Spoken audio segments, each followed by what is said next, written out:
Among our distinguished guests today is Dick Gregory.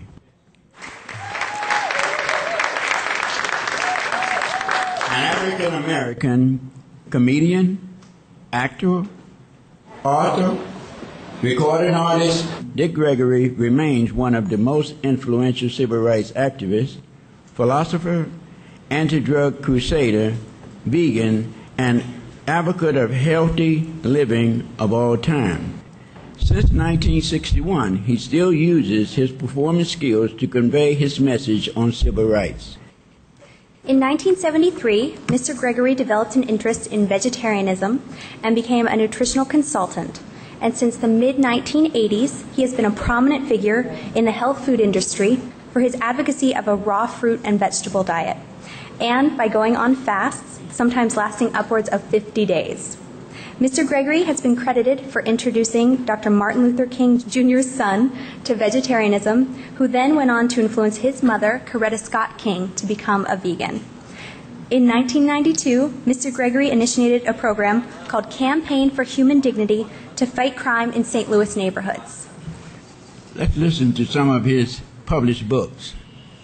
No More Lies, From the Back of the Bus, The Hood Health Handbook, A Practical Guide to Health and Wellness in the Urban Community, Dick Gregory's Natural Diet for Folk Who Eat, Cooking with Mother Nature. Mr. Gregory's many talents include his gift of laughter. Through stand-up comedy, he brings joy and humor to everyday life. Former President Clinton once commented, "I love Dick Gregory. He is one of the funniest people on the planet." We are honored to have Mr. Dick Gregory join us this evening. So, ladies and gentlemen, let's give it up for Mr. Dick Gregory.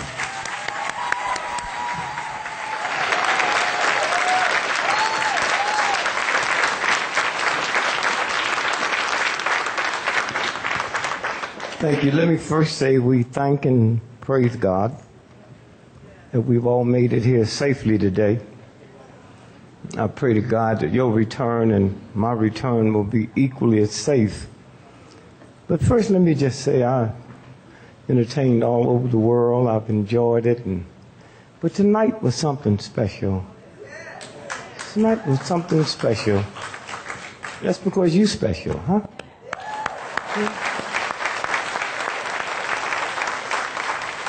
You know, we sit and we think about, just as ordinary people, how do you change a planet that's been controlled by money folks and business folks?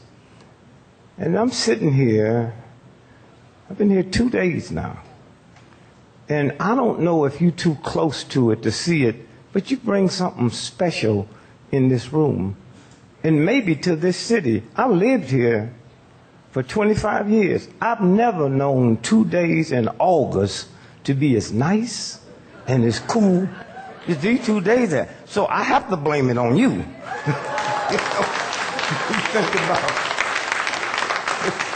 When you think about love and pleasantness, and I'm sitting here and I'm thinking about Africa. The biggest news going now is the starvation in Africa. I mean, think about the role you play. We're not talking about arming armies. We're not talking about fighting floods. We're talking about, after all of the craziness have happened, you're the group that's going to be left here to feed the folks. Anybody can kill folks with guns and military and tanks, but with love, when you leave here, when this is over, and those of you that's looking all over the world, remember, you do count. One person with courage is the majority. Think about that.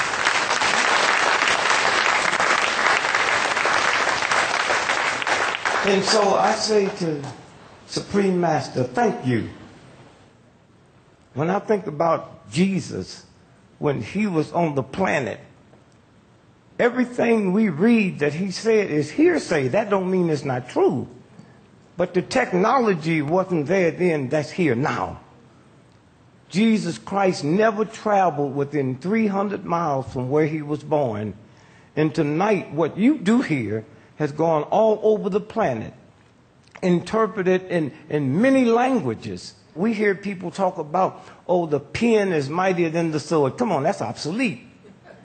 What that meant was you can take the pen and write.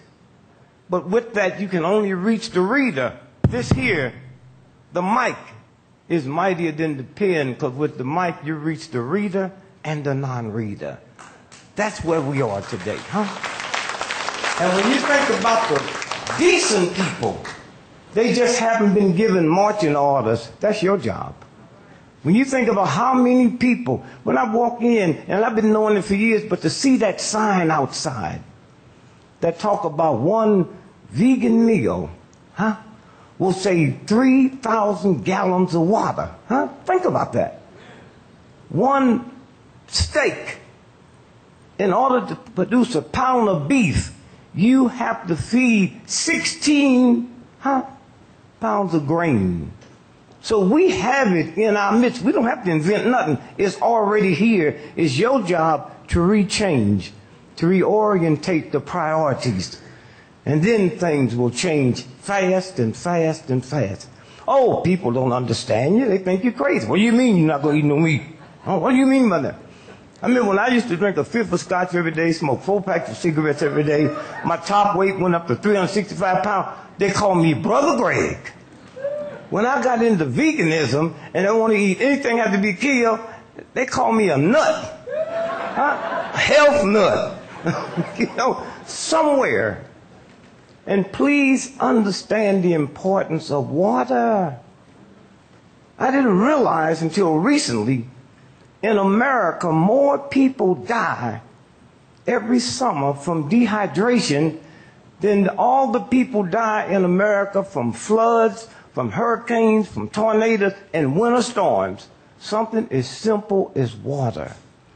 And so I say to you, please understand what tonight means to a whole lot of people that's kind and nice, but nobody ever told them, if you give up that steak, if you give up this over here, if you give up that cheese, things will change automatically. I remember someone asked me, they said, you've been fasting for 40 years. What does your doctor think? I said, my doctor been dead 30 years.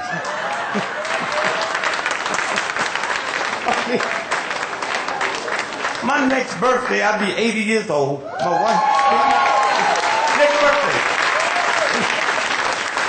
My wife would be 75. We don't have a prescription between the two of us. Huh? So not only when you change into the vegan, not only do you help free up food for other people, my God, think what you do for yourself.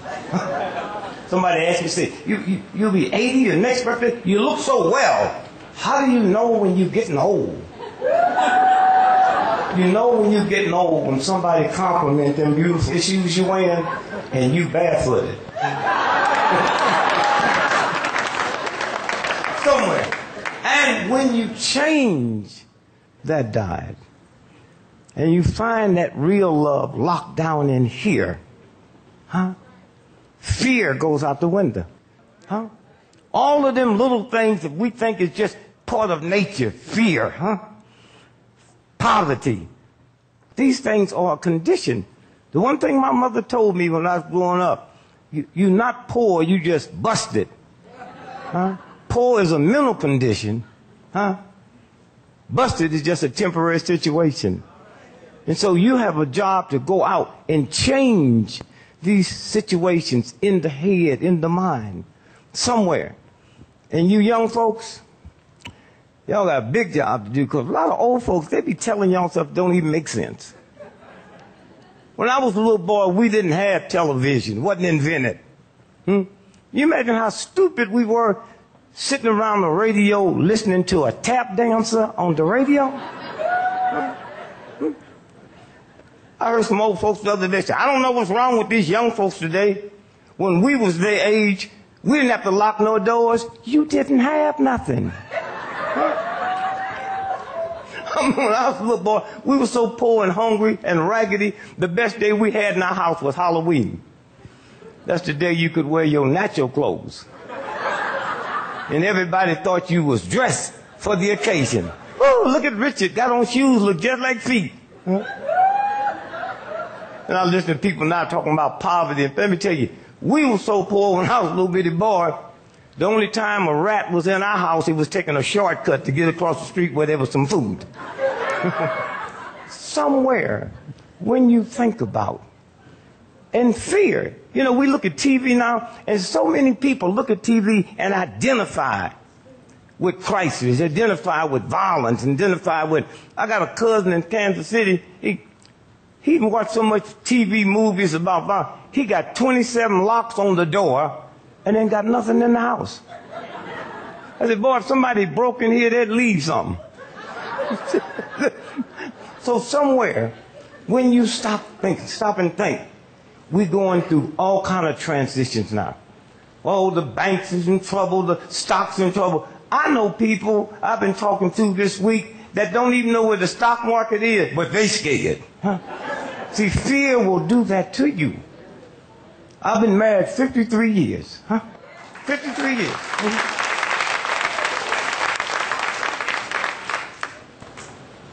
And when I first got married, my wife couldn't handle debt. Fear. Couldn't handle debt. When are we going to pay Sears and Roebuck? You act like we have some money. We don't have no money. And when I get some money, Sears and Roebuck is not my first priority. They knew I wasn't going to pay for this stuff when I got it. I walked in the house 2 weeks later. She's scared to death. She said, here it is, Sears and Roebuck, Sears and Roebuck. The final notice. I looked at it and read it, final notice. Thank God we won't be hearing from them no more. You got to stop letting people manipulate you into fear. It's a game.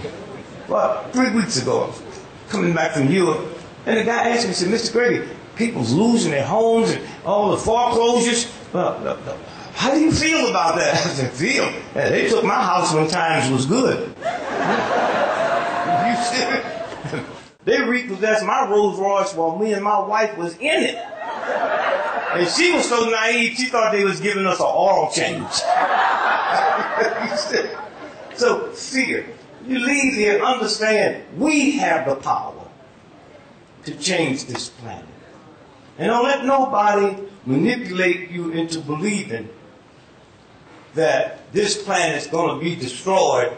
Only the universal God force that put this planet together will ever be able to destroy it.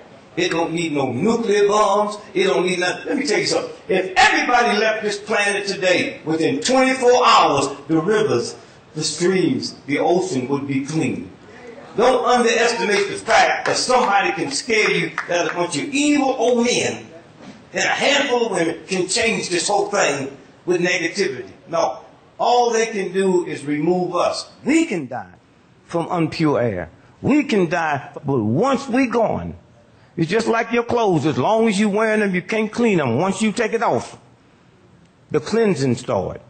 So let me tell you who you are. If you don't have a washing machine in your house, go to a laundromat and look at that washing machine. And then you know who you are. What cleans your clothes? What cleans that laundry? It's a little thing in it called an agitator. And when you leave here, know that's what you have to be, an agitator. And if you ever took the agitator out and put your laundry in there, all you're going to end up with is some wet, dirty clothes. It is that agitator. And we can be that agitator with love, not with fear, not with anger. You can't look at people starving and be angry about it, because that means you have already realized that you don't have the power to change it. We have the power to change it. And so in our meditation, as we sit through the meditation, think about not the hungry people starving, but see them getting up with smiles on their face and understanding that there's a love out here that can turn this whole piece around. That's our job. But you can't do it with fear. It's love, love, love, and being lovable. And so as I sit here and say to the Supreme Master, thank you Thank you for being here. First, we've always thought this was a men's job. We always thought, well, the men will come and save it. No, no, no, no, no, no, no.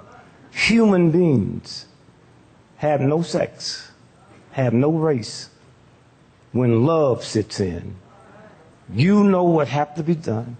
We have the power to do it. And when I sit here and listen to that conversation on the couch, as long as I lived here in Chicago, I didn't know the importance it played when it comes to water. I didn't know that at all. And so somewhere, I can't swim. You man, 80 years old and can't swim. I'm sitting there listening to what they doing for water. I might go jump in the water tonight, huh? And so again, let me just say to you, we are changing this. And to sit here and look at the technology and this, what we heard tonight and what's going around the world, this will never be seen on all the billions of dollars that the corporations have. This, but it went around the world and we didn't have to go to state. Can we get some money to put this together? We did it. That's the power of love. That's the power that you have. And with the leadership of the Supreme Master who can bring groups together. And I hope that we can get copies of this. And I hope my brother and sister and your wife, I hope you can look and see what the world heard you say. Huh? Just ordinary people. Huh? You didn't come up here with an army outside. You come out here with you and your wife. Huh? And you sit. And once we understand how smart women are, you hear me? So somewhere, I just want to say how thankful I am, not just to be here, but to listen, to hear the whole conversation about water. You hear people talking about water shortages, but you all put a face on it tonight. You put a face on it, not only to say the planet is being messed up, but here's what we can do about it. And so for that, I thank you. For those of you who's here, have spent your time here, I thank you. And your message is getting through. I was here 4th of July, when everybody was cooking ribs and eating barbecue, and nobody won't hear nothing about no save the planet. And I got this old crazy cousin, he don't like to do nothing but drink cheap wine and stay high. I woke him up and gave him an apple. He said, "Is it organic?" I love you. God bless.